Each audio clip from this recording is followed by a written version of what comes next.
has come to see it done.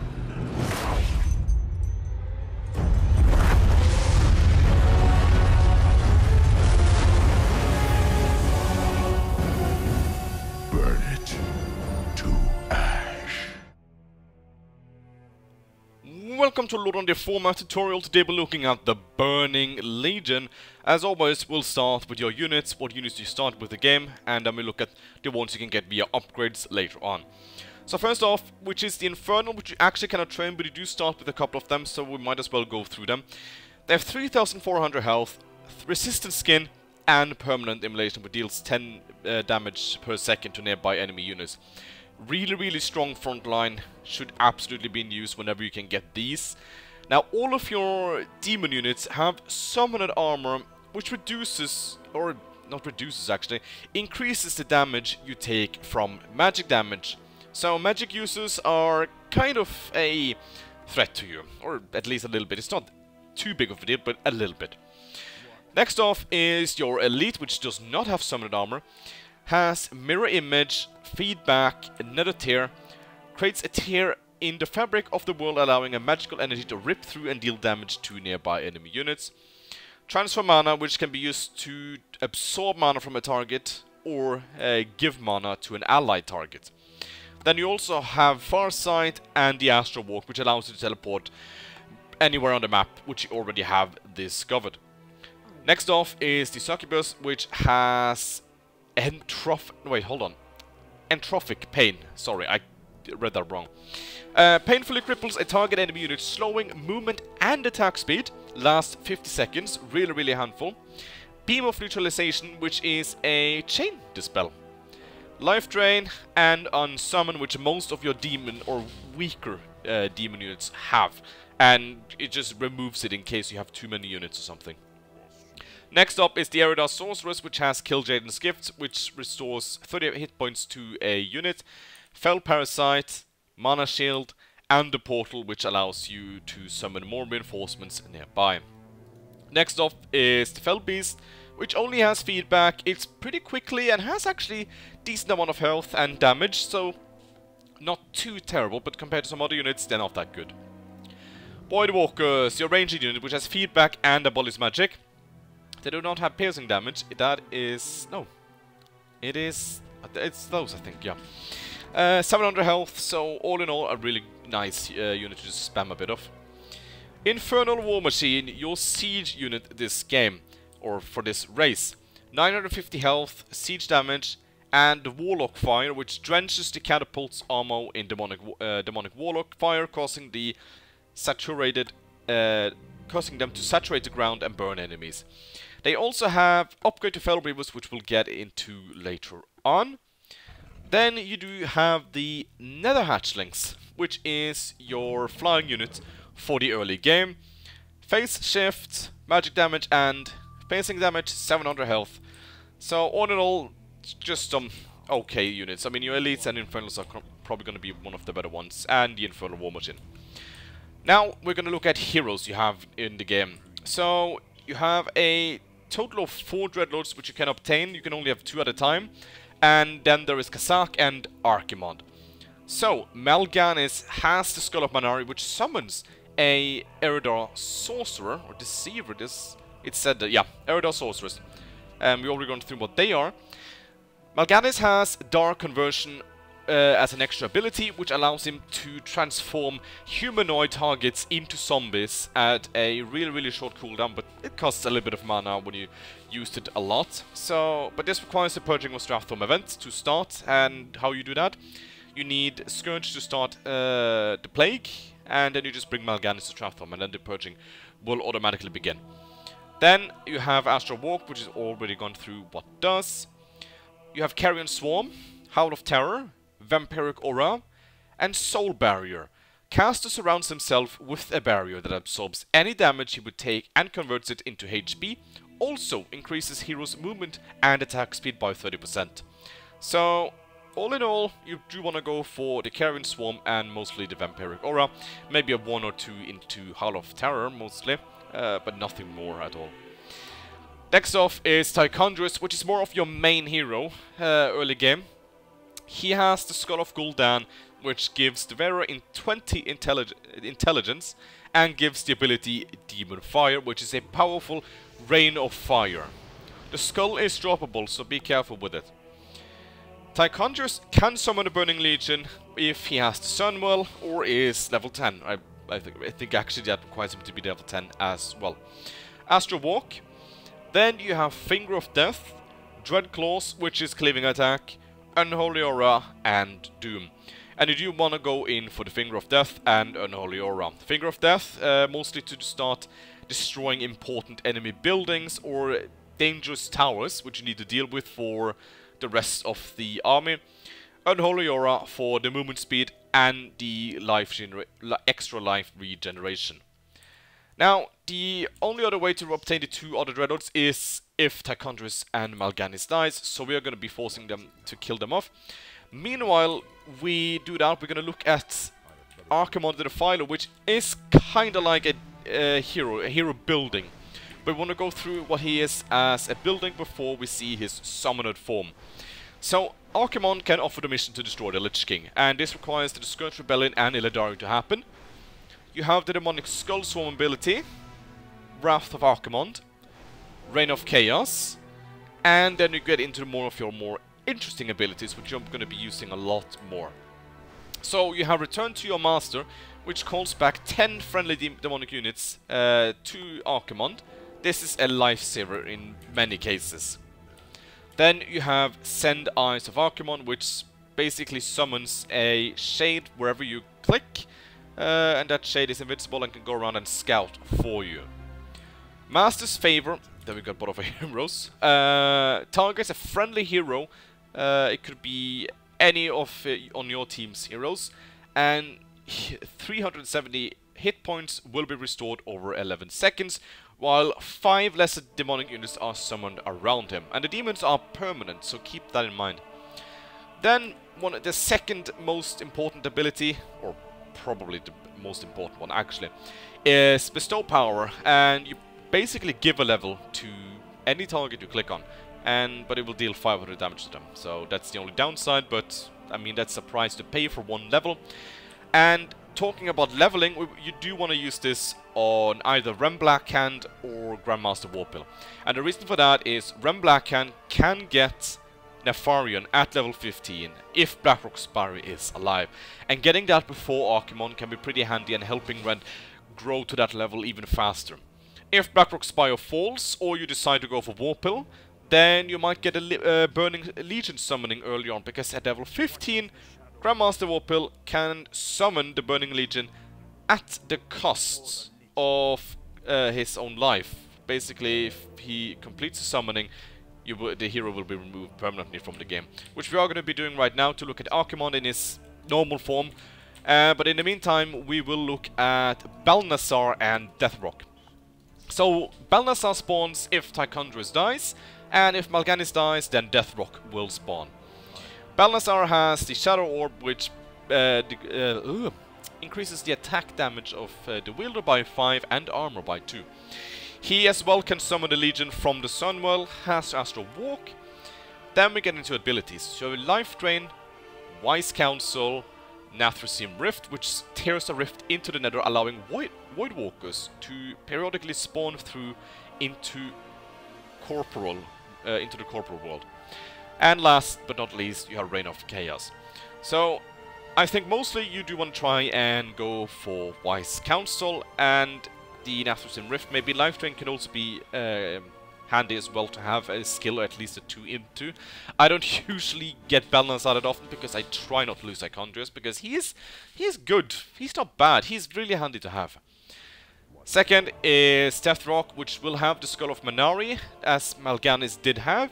You also have Orb of Venom and summon Ganrag Workers. Again, can summon the Burning Legion, has Astral Walk. Now you have Sleep, Feedback, and Demon Summon, and Nether Brood. Invokes the demonic energies from the void, temporarily turning the Dreadlord into nether creatures. If any of them survives until the end of the summoner timer, the Dreadlord is reborn. And as you can see, level 1, 10 creatures, and 14 at level 2. Here you want to try and go in for the Dark Summoning and Sleep. You're not going to be using feedback that much. It's going to be risky to try and go that close to enemy heroes. But, I mean, you can if you want to, but I would suggest Demon Summon and Sleep. And we have about 1 more minute until you're done. I mean, this ability is honestly not that great. You just turn into, if I remember right, I could be wrong. Actually, we can take a look into 10 Nether Hatchlings.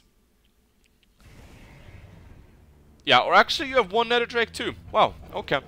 So, 1 Nether Drake and 10 Nether Hatchlings. And if, of course, as said, if any of them survives, then you are reborn again when the timer goes out. But you have Phase Shift, Summoned Armor. I mean, the Nether Drakes are better, but I don't know. It's a meh ultimate, honestly. So, you'll have to see yourself when you reach level 10 if you just want to try and go for attribute bonus instead.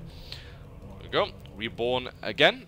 And Archimonde is going to arrive in 3, 2, 1. So, right now he's level 2 because we've cheated and summoned him way earlier. So we're going to level him up to level 25 and take a look at what he has. So, he has the Jeweled Scepter of Sargeras, which gives 10 intellect, 5 agility, 250 mana, and can cast Dark Summoning, which can teleport 24 targets to Archimonde. Now, if that is correct or not, if it's 25, that I don't know. We could have tested that, but we took way less units. Archimonde has the Open Demon Portal ability, which summons a permanent portal, which can start summoning your various demons. And while we have Archimonde now, we can now train the Doom Guard. Doom Guards have 2100 health, 500 mana, chaos damage, and can attack air units as well. Cleaving attack and cripple. They're limited to 12, and all in all is a really good frontline unit together with the Infernal.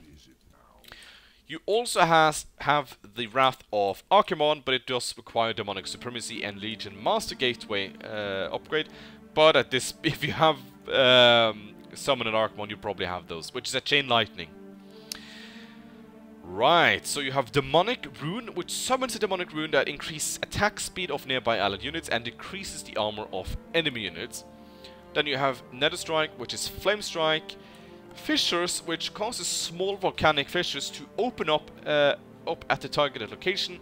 Fissures spit fire at nearby enemy units, causing damage. Number of fissures created increases by 1 with each level learn.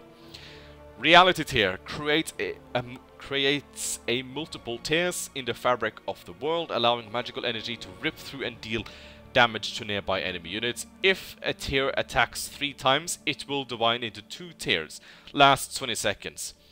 So, all of these abilities are honestly great.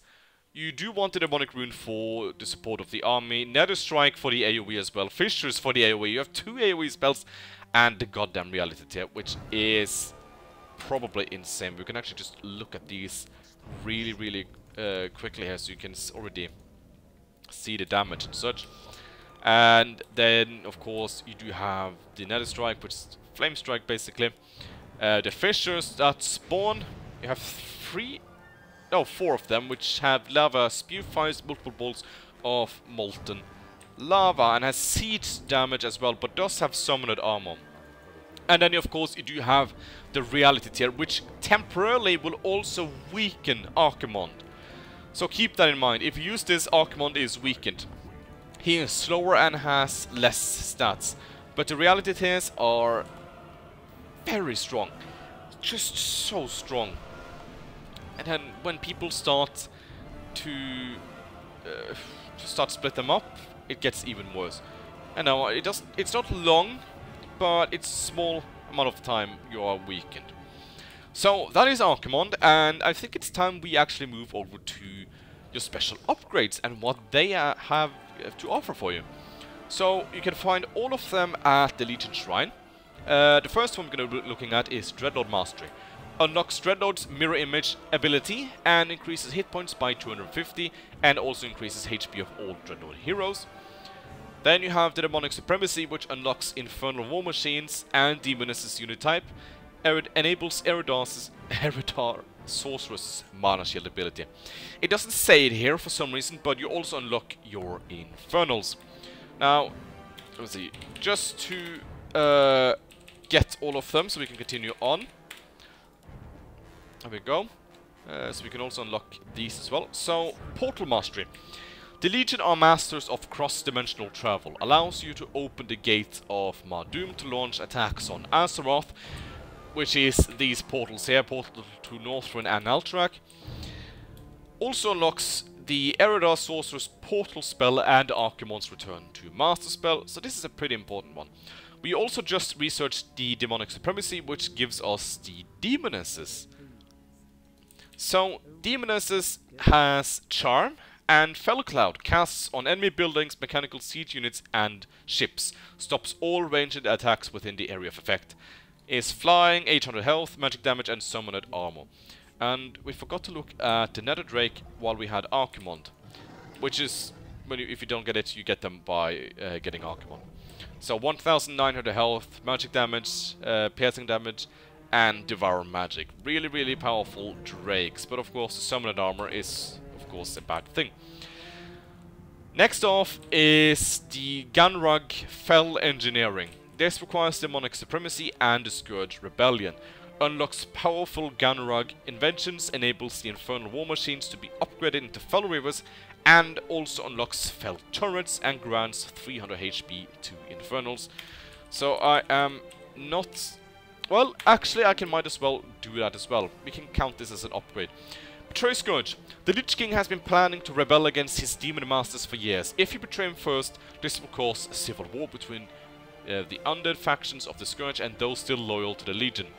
You will lose any allies afflicted with the Lich King. Will create a civil war within the evil team. So, basically the first guy who does it first will get levels. And who can do this? It's you and Blue.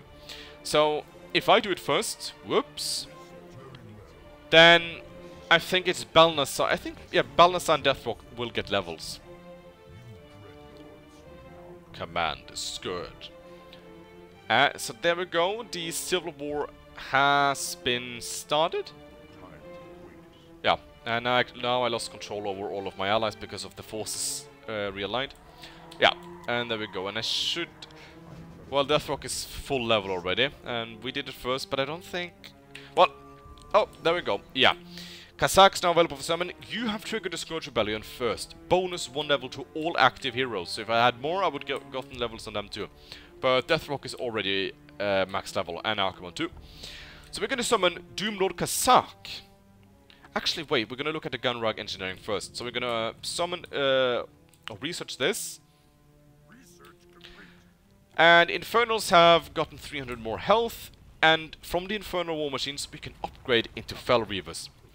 Fell Reavers have Warlock Fire and Metal Plating, which reduces the damage taken from ranged attacks by 12. Attacks cannot be reduced below 3 damage. So, Fell Reavers has 1700 health, quite a lot of chaos damage and summoned armor. But the thing about them is, they can attack so quickly compared to other siege. So when you have a full squad of them, then they become quite dangerous and nasty to deal with. So get a full squad of them and you're going to be golden, and have obviously a tank line. Then you're even better off. Then we're going to look at Doomlord Kazak. Doomlord Kazak is... I don't know what level he spawns at normally. I think it might be timed. 2650 health at this point. He has the Warblade of Archimonde, which gives 10 strength and agility, and plus 10 attack, and can be used to summon Fell Beasts. 3 of them. Yeah. Then you have Fell Burst, which is a Frost Nova. You have the Demonic Skull Swarm, which summons a swarm of demonic skulls that burn and damage enemy units nearby. Summon Syads, which spawns a mob of seductive Syad demons to attack your enemies and heal your allies. And then you have Hellfire, which bombards an area with demonic explosions, stunning enemy land units and damaging nearby enemy units. So we're going to look at the Syad as well. Just going to spawn that so you know what this is. So the Syad 1300 health, quite a lot of normal damage. And then you have Fell Heal, Life Drain, and Slow Poison. If you don't know, the Fell Heal is actually auto-castable, so if you do remember that, you can do that. And it's 300 health at the cost of 125 mana. So at least you can at least get 2 heals out of this. I don't know how fast the mana regen is. We can take a quick look and see if it's fast. Yeah, it's okay. It's okay. It's okay. It's not too quick. It looked like for a moment that it was really large. And that is all of your special upgrades. You do have no betrayal paths that you can do. If you can conquer the Black Temple or take the Black Temple, you have access. Well, actually, we cannot look at them. To the pit lords, which we have looked at in the oh god, in the Dark Horde video. And you basically just need a Black Temple. You can have both Dreadlords and the Pit Lords, so you don't necessarily replace your Dreadlords with the Pit Lords. And we're gonna go over now into the early game what you should do. We're gonna be looking at the early game right now. I have some footage here from Onyx and some of the good tips, since he has played Legion a little bit more than I have and not really used this strategy, which is one of the better ones to do it in Outland. So we're gonna start off right ahead at the start of the game. So he brings both Mal'Ganis and Tichondrus to the Black Temple, scales into Finger of Death. I don't know why it goes Dreadclaws here, but uses it on the Black Temple and then starts attacking to lower it quite significantly. And Finger of Death again when you can. Oh. Then you want to send your demon units to Gruul's lair and wait there until you're finished and wait till you get some more help from the others. I mean, green has got to do his own thing and orange most likely is going to be on his way. But I think in this replay he actually did not. But one of the more important things, why do you want a Black Temple? The Black Temple can cast a global Reign of Chaos anywhere in Outland. This is very helpful against the fight against the Draenei at Tempest Keep.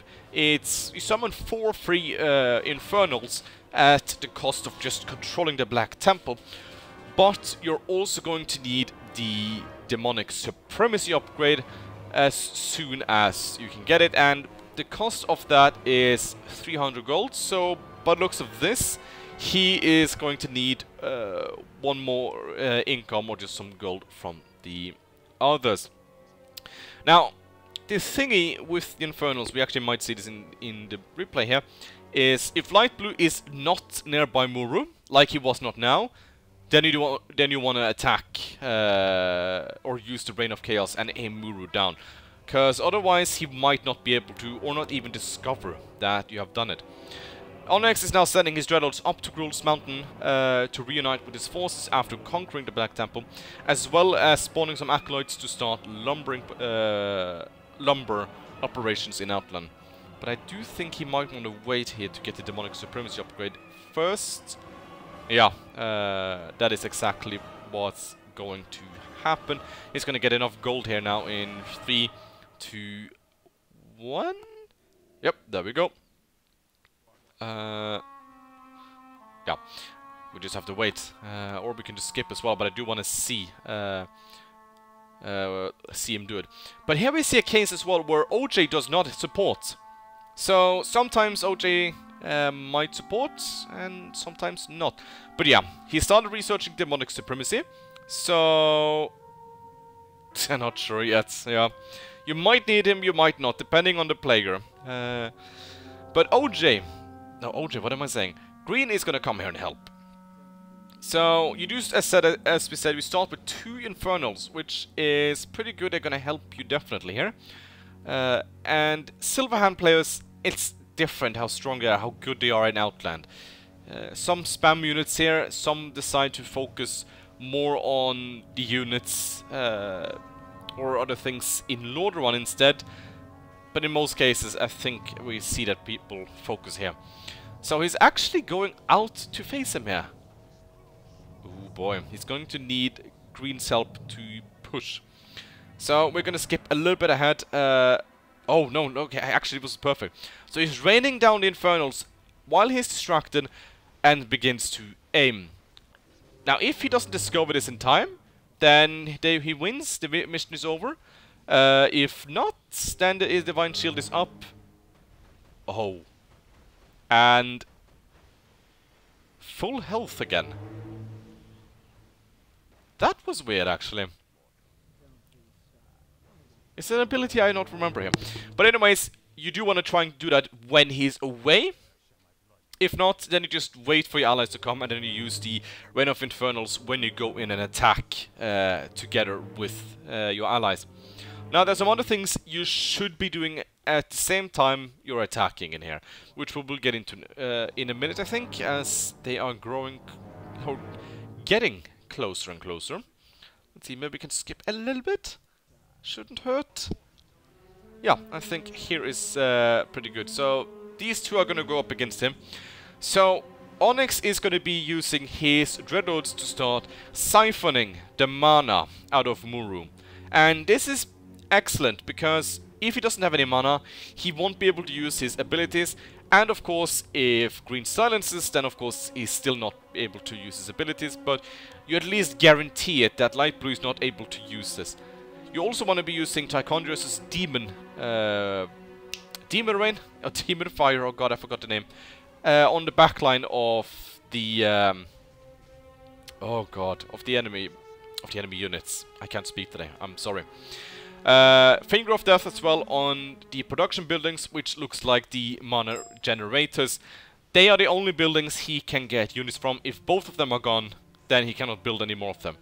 And you see, to just go on a straight on aiming spree here right now, and I think we've seen siphoning mana, but no, we haven't seen, but he has been using it at some point. I did see that. And there we go.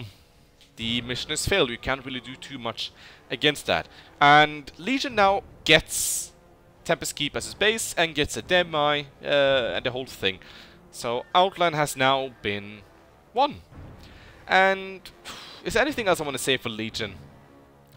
You do want to try and get a couple of CPs around just with your Dreadlords as well, but you do want to support the army and walk around with them, especially south, help them conquer the south.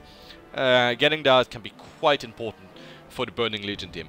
If Scourge becomes too powerful, or if they're just completely dead, then you probably do want to betray, as you get benefits from betraying. You get Kazakh and the Fellow Reavers, and as well as getting the levels if you do it first.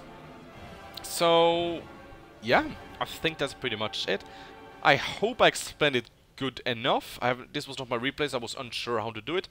But basically, siphon mana on Muru, Reign of Chaos, if he is not there. If not, then you use it together while you attack, as 4 extra Infernals is really, really, really good. Yeah. I think that's pretty much it. Take the Black Temple, use Finger of Death. We're gonna see maybe in a moment if he gets the base. Yeah, there we go, he has it. So, that's it for this video, and hope this tutorial was useful. If you have any questions, leave it in the comments. So, thank you so much for watching, and until next time guys, bye bye.